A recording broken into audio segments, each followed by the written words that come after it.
women and children, all these concepts.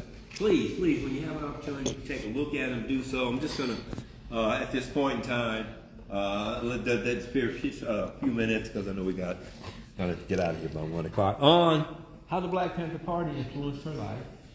We brief about it in terms of growing up in San Francisco, in Double Rock. You know, over there in Double Rock Projects at the time. But anyway, go ahead, Dr. Spira. Oh, yeah, sure. I got you. All righty, everybody. I know everyone hasn't met me. I met some of you yesterday, the instructors and stuff. I'm Dr. Zafira Ned, and it's nice to meet you all. I do the social media for the Black Panther Party Alumni Legacy Network. So if you see me taking all the pictures and videos, that's what I'm doing. It's all for our network, and you guys are welcome to take as many pictures and videos as you want to and post them. We're on 8 different networks. But my history is this. I feel it's a great history because I was a recipient of the Black Panther Party programs back in the 60s, 70s, and the 80s. And my first breakfast program, I believe it was in either 68 or 69, I can't remember, and I was about 10 years old. And it was awesome because it was a program that came into San Francisco in a community that was high-risk students and kids worldwide, in that area, in Bayview, California, in San Francisco. And I lived in Double Rock Projects.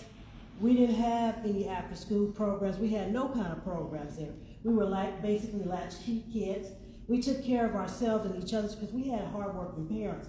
So we did whatever we wanted to do. We were doing all kinds of things. But when the Black Panther Party brought their after-school program and breakfast program into the community, that really helped a lot of us because it gave us something positive to do, somewhere we could go, hang out and be a part of, and really, really do some positive things. For me, when having the breakfast program, we were poor people. We didn't have a lot of food. We didn't have much to eat in the morning or during the day. So when they told us about this breakfast program, when we went there, me and some of my friends, we were kind of apprehensive because we didn't have any money. We didn't know what to expect. But when we got in that building, oh, it smelled good. They were cooking food. I mean, and you could smell it coming through the doors. And one thing I appreciate about them when we came in, they just told us, they directed us to take our coats and our lunch pails and put them over on the table, go back to the bathroom, wash our hands, and come and take a seat.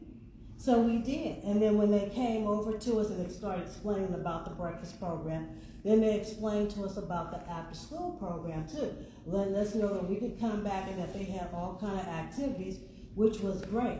So as we were leaving the breakfast program, they directed us to another table to get all these bag lunches, so all of us could take a bag lunch to school. So they made sure that we had a lunch to eat at school, which was great for us. But also what I appreciated about the after-school program is because I was a child who was I didn't like school, let me put it like this. I hated school. I was a poor learner. I had a hard time. And back there in the 60s and 70s and the 80s, they didn't have these special tests to tell a person or a parent, your child has learning disabilities. She has dyslexia. So that's why she's having a hard time. But I'm telling you something, my mother was getting notes from my teacher. If not every day, every week. She's not completing any of her assignments. She's not listening in the class. She's just talking and misbehaving. She's not listening to anything I said. And it was true. Because I used to get up and pace the floor with my thumb in my mouth. And sometimes she'd have to holler at me, would you please sit down in your seat? I want to talk to you later. Even when she would sit there and be trying to explain things to me, I wasn't comprehending because I was just that far behind. And I was one of those students that, when they put the kids in different groups to do work with and figure things out, I was one of those students they didn't want at their table because I was no help to them. And everyone knows if you're just sitting there copying off what other people are putting, you're not learning anything. You're not retaining anything. You're just sitting there holding a seat. But when I started going to the after-school program with the Black Panther Party, I thought, okay, since I've been playing at school all day, I'm going to have some fun now. They had a whole program set up for us. When we came in the door, the first thing they want to know, did you complete all of your assignments in school? Do you have homework? If you do, sit over here and we're going to help you with that. If you don't have any homework and no assignments, get a book and read that book 20 to 30 minutes and learn what the book is about, who the author is, and what you like about the book, and because you're going to share that book afterwards, which was great because those things really helped me with my learning disabilities because they gave me my first dictionary, and the group of us that needed help, they would sit us and explain things to us, and then we would help each other, and we weren't allowed to laugh at each other. And I was a very poor reader. I couldn't remember the words for nothing. You could tell me 10, 15 times, and I would still stumble over them and sounding them out. It was a hard time. So what they did for me, which was special for me, is when I was getting my spelling, the words that I need to learn, okay, they would encourage me to take 2 or 3 words and learn them at a time. And then you know how the teacher has you to put them in the sentence of the correct word? Okay, I did that, but they would have me put my paper to the side, and then those words that I was learning, put them in my own sentences. Put them in a paragraph to make sure that I was comprehending what I was learning.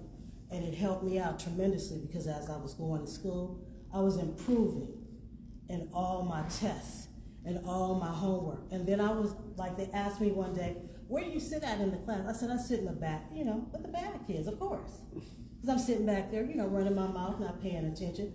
So what they encouraged me to do was, ask your teacher if you can move to the head of the class. That way, sitting in front, I was able to listen to her. I was able to stay focused. I was able to watch what she put on the board and I could write things down. That way I can go over it later. And I very much improved. So one day the teacher asked me, she was like, you're really improving. Who's helping you? And I said, well, I go to this program called the Black Panther Party. That's all I knew. I was a 10-year-old. So that's the way I explained it. She was like, do your mother know about this? I said, yeah. I said, she approves of it. So she didn't talk to me any further about it. She just talked to my mother about it. But it was awesome because all the tools that I learned, staying focused, moving up in front, learning to stay focused, to listen, to concentrate, helped me in every class and every grade throughout my life. And I am a college graduate. I still have a tough time. I still have to read things 3 or 4 times. I have to make sure I'm comprehending and understanding. But I did it. And what I want to encourage all you to do it. You can do it. I don't care what your learning curve is, you can do it. I was encouraged to do so. And I also, at that program, I was introduced to books that they didn't have in public school. So I started learning our history, who our inventors were, who our ancestors were, what they did, what they accomplished, and that we have value and meaning and purpose. So I want to tell you guys the same for you. All the history that they're trying to write out of these schools and not let you receive, be determined to get it. It's yours to have, and it will help you go a long ways. And all of our children, they made it. We have children who have gone to college too. So it's an awesome thing. And like I said, we need more programs like that. Even though they're trying to cut them out, stand for them and make it happen. You can do it. And you guys are our future. Keep going. All power to the people. Power to the people. All right, you guys, listen. I know we're on time, so I want to take a few minutes.